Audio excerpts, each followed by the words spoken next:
எதுக்கெடுத்தாலும் கண்ணை மூடிக்கிட்டு ஒன்றிய அரசோட மோதல் போக்கை விரும்புறவங்க நாம இல்ல. நமக்கு எப்பவுமே தமிழகத்தின் வளர்ச்சி மட்டும்தான் முக்கியம்.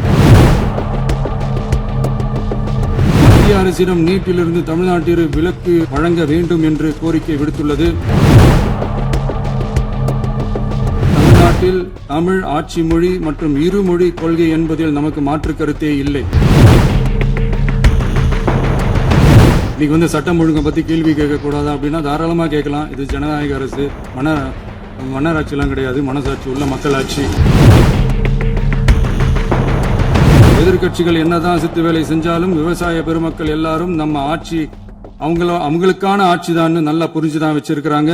இந்த வருஷம் எல் நினோ விளைவா எப்பவும் இருக்கிறத விட இந்த டைம் மழை குறையுங்கிறதையும் நம்ம விவசாயிகள் உணர்ந்துதான் இருப்பாங்க. இருந்தாலும் நம்ம அரசு நம்ம விவசாயிகளோட வாழ்வாதாரத்துக்காக பக்கபலமாகவும் உறுதியாகவும் துணை நிற்கும்ங்கிறத தெரிவிச்சுக்கிறோம்.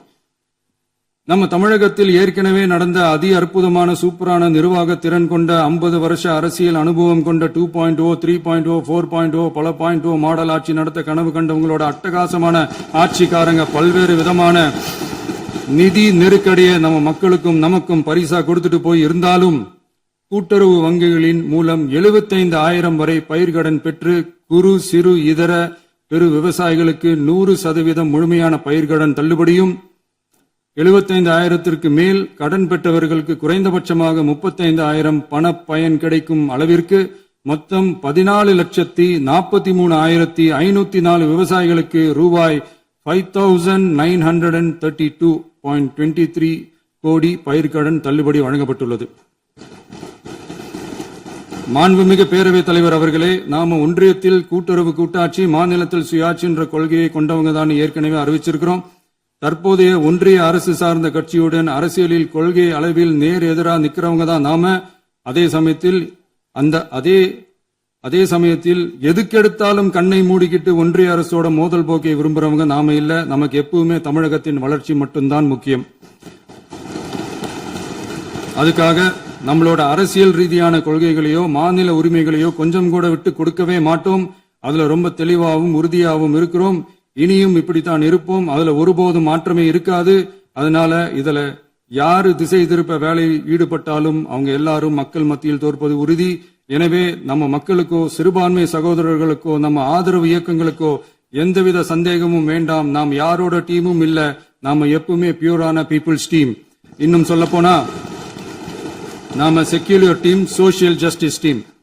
மாண்புமிகு பேரவைத் தலைவர் அவர்களே, அரசு விழாக்கள், கல்வி நிறுவனங்கள் மற்றும் பல அதிகாரப்பூர்வ நிகழ்ச்சிகளோட தொடக்கத்துல நம்ம தமிழ்தாய் வாழ்த்த பாடுறதுதான் வழக்கமா இருக்கு. தமிழ்தாய் வாழ்த்த பொறுத்த வரைக்கும் நம் அரசு இதுல நம்மளோட உறுதியான நிலைப்பாட்டை ஒன்றிய அரசுக்கு மிக தெளிவா தெரிவிச்சிருக்கு. அது இல்லாம இதில் மாநில அரசின் கொள்கைக்கு ஏற்ப ஒன்றிய அரசின் அறிவிக்கையில் திருத்தம் மேற்கொள்ள கோரிக்கையும் விடுக்கப்பட்டுள்ளது. நீட் தேர்வை பொறுத்தவரை கிராமப்புற மற்றும் பொருளாதார ரீதியாக பின்தங்கிய மாணவர்களுக்கு சமமான வாய்ப்பை வழங்குவதில்லை. மருத்துவ கல்வியில் சமூக நீதி மற்றும் சம வாய்ப்பை நீட் பாதிக்கிறது என்பதை உணர்கிறோம். எனவே மருத்துவ படிப்புகளுக்கான சேர்க்கையை 12ஆம் வகுப்பு மதிப்பெண்களின் அடிப்படையில் நடத்த வேண்டும் என்று நமது அரசு வலியுறுத்தி வருகிறது. மத்திய அரசிடம் நீட்டிலிருந்து தமிழ்நாட்டிற்கு விலக்கு வழங்க வேண்டும் என்று கோரிக்கை விடுத்துள்ளது. மாண்புமிகு பேரவைத் தலைவர் அவர்களே, பேரறிஞர் அண்ணா அவர்கள் தலைமையிலான அரசு 1968 இருமொழி கொள்கையை நடைமுறைப்படுத்தியது. தமிழ் ஆட்சி மொழி, தமிழ் மொழியை பாதுகாப்பது, மாணவர்களுக்கு ஆங்கிலத்தின் மூலம் உலக அளவிலான வாய்ப்புகளை வழங்குவது, எந்த ஒரு மொழியையும் கட்டாயமாக திணிப்பதை தவிர்ப்பது மற்றும் எதிர்ப்பது, நிலத்தின் மொழி மற்றும் பண்பாட்டு அடையாளத்தை பேணுவது என்பதை நம் தமிழக வெற்றிக் கழக ஆட்சி ஏற்றுக்கொண்டுள்ளது. எனவே தமிழ்நாட்டில் தமிழ் ஆட்சி மொழி மற்றும் இருமொழி கொள்கை என்பதில் நமக்கு மாற்று கருத்தே இல்லை. மாண்புமிகு பேரவைத் தலைவர் அவர்களே, கடந்த 11/6/2026 அன்று நடந்த நிதி ஆயோக் கூட்டத்தில் தமிழ்நாடு அரசின் சார்பாக கலந்து கொண்டு வறுமையற்ற தமிழ்நாடு இயக்கம் உருவாக்க தேவையான நிதியையும், தமிழ்நாட்டுக்கு 2 எய்ம்ஸ் மருத்துவமனைகளை தருமாறும், மருத்துவம் மற்றும் பல் மருத்துவ படிப்பிற்கு 12ஆம் வகுப்பு மதிப்பின் அடிப்படையில் இடங்களை நிரப்புதல் குறித்தும், செயற்கை நுண்ணறிவு தொடக்க நிறுவன வளர்ப்பு மையங்கள் தமிழ்நாட்டில் அமைக்கவும், இளைஞர் திறன் மற்றும் வேலைவாய்ப்பு இயக்கம் செயல்படுத்த வேண்டியும், பெண்கள் தலைமையிலான வளர்ச்சி குறித்தும், மீனவ சமுதாயங்களின் வாழ்வாதாரம் மற்றும் மீன்பிடி படகுகள் மற்றும் மீனவர்களை விடுவித்தல் குறித்து நிரந்தர நடவடிக்கை எடுக்க வேண்டியும் காலநிலை தாங்கும் தன்மை பெருந்திட்டம் 2045 கீழ் விண்வெளி உற்பத்தி மையத்தை தேசிய விண்வெளி உற்பத்தி மையமாக அறிவிக்க கோரியும் தமிழ்நாட்டில் சாலை போக்குவரத்து நெடுஞ்சாலை மற்றும் ரயில்வே அமைச்சகத்தின் மேம்பாட்டு குறித்தும் அனைத்து கிராமங்களையும் டிஜிட்டல் இணைப்பு வசதி ஏற்படுத்துதல் குறித்தும் கூட்டு குடிநீர் திட்டம் தொடரவும் அரசின் விழாக்களில் தமிழ்தாய் வாழ்த்துக்கான முதலிடத்திற்கான கோரிக்கையும் மேகதாது அணை கட்டுமான நிறுத்தத்தை உறுதிப்படுத்தவும் மாநிலத்தின் மீது மும்மொழி கொள்கையை வற்புறுத்தாமல் புதிய கல்விக் கொள்கையை திணிக்காமல் தமிழகத்திற்கான கல்வித் தொகை ரூபாய் 3284 கோடியை விடுவிக்க கோரியும் ஆண்டுதோறும் 5 லட்சம் இளைஞர்களுக்கு உதவித் தொகையுடன் கூடிய பணியினை தொழில்நுட்ப பயிற்சி வழங்க ஒத்துழைப்பு வழங்குமாறும் ஒகேனக்கல் 3ஆம் கட்ட கூட்டு குடிநீர் திட்டத்திற்கான நிதி ரூபாய் 2283.40 விடுவிக்கவும் வேலை வாய்ப்பு மற்றும் வாழ்வாதாரத்துக்கான உத்தரவாத திட்டத்தின் கீழ் வேலை வாய்ப்புகளை உருவாக்க உடனடி நடவடிக்கை மேற்கொள்ள வேண்டியும் மற்றும் திருக்குறளை தேசிய இலக்கியமாக அறிவிக்குமாறும் தமிழ்நாடு சார்பில் பேசியுள்ளோம் என்பதை தெரிவித்துக் கொள்கிறோம்.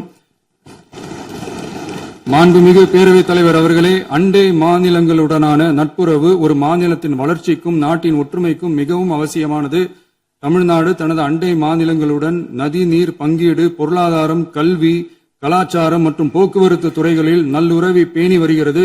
பரஸ்பர மரியாதை, ஒத்துழைப்பு மற்றும் கூட்டாட்சி தத்துவத்தின் அடிப்படையில் அண்டை மாநிலங்களுடனான நட்புறவை வலுப்படுத்தவும் நமது ஆட்சியில் காக்கப்படுகிறது.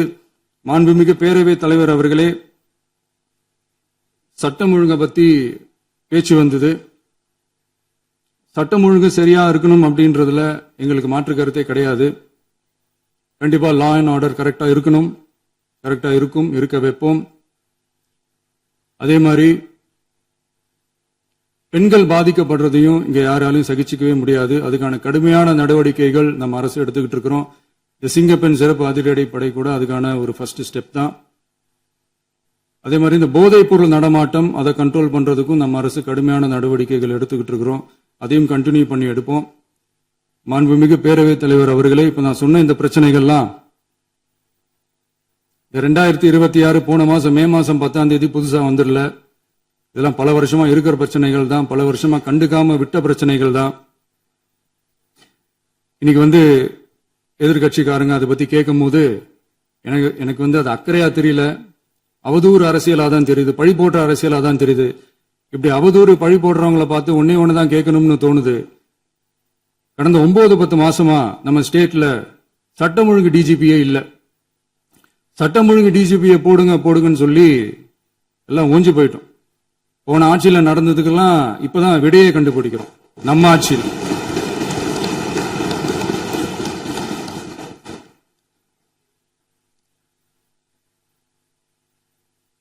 இந்த போதைப் பொருள் நடமாட்டம் தாறுமாறா அப்படியே பரவி கொட்டி கிடக்குது. இதெல்லாம் இனிஷியல் ஸ்டேஜ்லயே யார் கண்ட்ரோல் பண்ணிருக்கணும்? போலீஸ் டிபார்ட்மெண்ட் அப்ப யார் கையில இருந்தது? இத்தனை கேள்வி நம்மளை பார்த்து கேட்கறாங்களே, ஒரே ஒரு கேள்விதான் நான் கேட்கணும்னு தோணுது. போலீஸ் டிபார்ட்மெண்ட்டை கையில வச்சுக்கிட்டே பிகினிங்லயே இனிஷியல் ஸ்டேஜ்லயே இந்த போதைப் பொருள் நடமாட்டத்தை ஏன் கண்ட்ரோல் பண்ணல? மனசாட்சி உள்ளவங்க இந்த பிரச்சனையெல்லாம் ஏன் நடக்குதுன்றது அவங்களுக்கே நல்லா தெரியும். இன்னைக்கு சட்டம் ஒழுங்கை பத்தி கேள்வி கேட்க கூடாதா அப்படின்னா தாராளமா கேட்கலாம். இது ஜனநாயக அரசு, மன்னராட்சி எல்லாம் கிடையாது, மனசாட்சி உள்ள மக்களாட்சி. அதனால கேள்வி கேட்கலாம், எல்லாருக்கும் எல்லா உரிமையும் உண்டு. விமர்சனம் செய்யலாம், எல்லாருக்கும் எல்லா உரிமையும் உண்டு.